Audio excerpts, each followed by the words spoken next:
یو ورور پوښتنه کوي یو چا و ما ته 2 لکه افغانۍ په مضاربت راکړې په دې شرط چې ته به و ما ته هره میاشت 5000 راکوې نور یې ستا دا جایز ده که نه؟ نه ده جایز، دا مضاربت فاسد دی، دا مضاربت نه دی صحیح. ځکه په مضاربت کې په دې کې کله ګټه راځي، کله نقصان راځي، کله ډېر راځي، کله لږ راځي. نو معینه ګټه چې دومره به ما ته راکوې، یا مضارب څوک چې مضاربت کوي هغه وایي چې دومره زه اخلم، دا نه صحیح کېږي.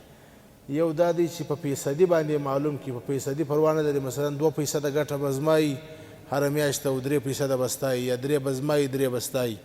په فیصدي باندې تعیین کول دا مشکل نه لري، او داسې معلومول چې ما ته به د میاشتې 2000 راکوې یا 5000 یا 1000 یا 3000، دا رقم دا مضاربت فاسد دی، نه دی جایز، ختموي به. او چې څومره ګټه یې وکړله هغه ګټه یې ټوله د مالک ده، او دا مضاربت والا ته به اجر و مزدوري ورکوي.